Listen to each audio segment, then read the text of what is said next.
সালামু আলাইকুম। পাক নিকেতনের পেজে আজকে একটা নতুন ভিডিও। শীতকালীন সবজি দিয়ে আজকে আমি একটা মজার খিচুড়ি রান্না করেছি। খিচুড়ি তো সবাই রান্না করেন, একবার এইভাবে রান্না করে দেখেন, অসাধারণ খেতে হয় এবং খুবই সিম্পল। তাহলে আমরা মেইন প্রসেসে চলে যাই। প্রথমে আমরা সবজি দিয়েই শুরু করব। এখানে আমরা বাঁধাকপি কেটে নিচ্ছি, কুচি কুচি করে কেটে নিতে হবে। আপনি যতটুকু খিচুড়ি রান্না করবেন তার 2 ভাগ সবজি দিবেন, 1 ভাগ ডাল দিবেন আর 1 ভাগ চাল দিবেন। তো এখানে আমরা যেহেতু সবজি খিচুড়ি রান্না করব, তাই সবজির পরিমাণটা একটু বেশি দেব। বাঁধাকপিগুলো কেটে নেওয়া হচ্ছে। এখন গাজর কেটে নিচ্ছি। গাজরগুলো কুচি কুচি করে কেটে নিতে হবে। গাজর ইউজ করলে খিচুড়ির সৌন্দর্য আরও বেড়ে যায়, স্বাদও অনেক বেড়ে যায়, দেখতেও অনেক কালারফুল লাগে। বলছিলাম সবজির পরিমাণের কথা। এখন আপনি যদি হাফ কেজি চালের খিচুড়ি রান্না করেন, তাহলে আপনার হাফ কেজি চালের অনুসারে একটু বেশি পরিমাণে সবজি নিতে হবে, যদি আপনি সবজি খেতে ভালোবাসেন তাহলে। এখানে আলুও কেটে নেওয়া হলো। এখন পেঁয়াজ মরিচ কেটে নেওয়া হবে। সেজন্য আগে পেঁয়াজ মরিচগুলো সুন্দর করে ধুয়ে নিয়ে তারপর কেটে নিব।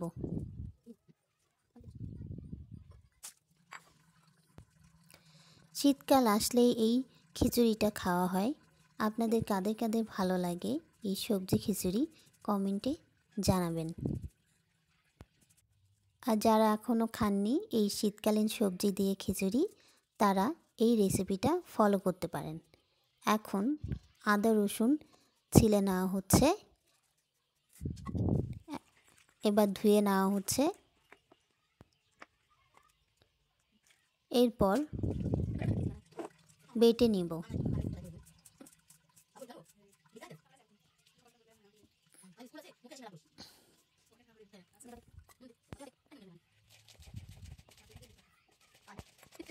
সুন্দর করে বেটে নিতে হবে।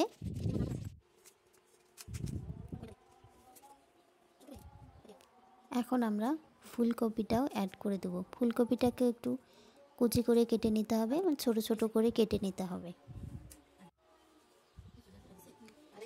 এরপর সবগুলো সবজি একটা বাটিতে নিয়ে এখন ধুয়ে নিব। সুন্দর করে ধুয়ে একটা প্লেটে সাজিয়ে নিলাম। রান্নার সুবিধাতে এরকম কাজ করা। এখন আমরা চাল ধুয়ে নিচ্ছি। এখানে আমি 2 পট চাল নিয়েছি। এখানে আমি পোলার চাল ইউজ করেছি, আপনারা চাইলে সাদা ভাতের চাল ইউজ করতে পারেন। এখন কড়াইয়ে সরিষার তেল দিয়ে দেওয়া হলো।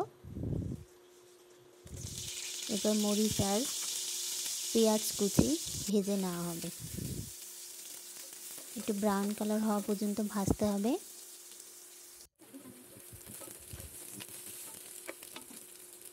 এরপর সবজিগুলো দিয়ে দেওয়া হবে। এরপর মিক্স করে নিব।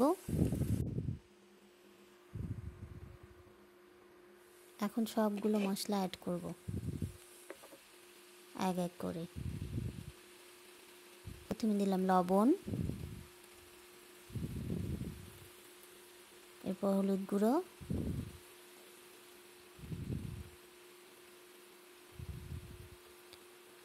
শুকনো মরিচ গুঁড়ো, জিরা গুঁড়ো,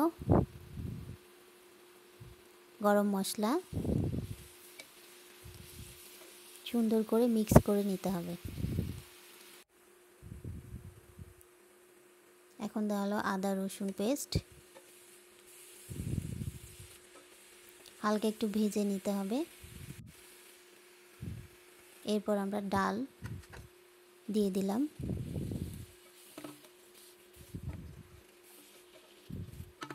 এখন সবজি আর ডাল একটু ভেজে নিব, একটু ঢাকনা দিয়ে, কোনো পানি অ্যাড করব না, ওই পানিতেই একটু ভেজে নিব। যেহেতু আমরা পোলার চাল ইউজ করতেছি সেজন্য পোলার চাল পরে দিয়ে দিলাম।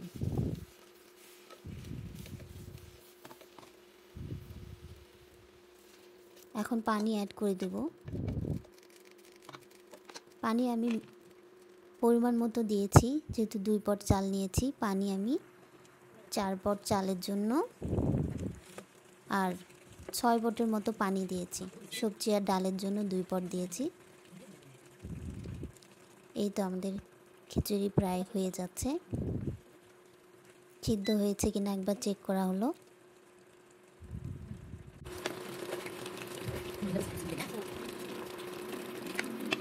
একটু নেড়ে দিতে হবে উলট পালট করে, কারণ সবজি খিচুড়ি লেগে যায়। ফাইনালি আমাদের খিচুড়ি রেডি হয়ে গেছে।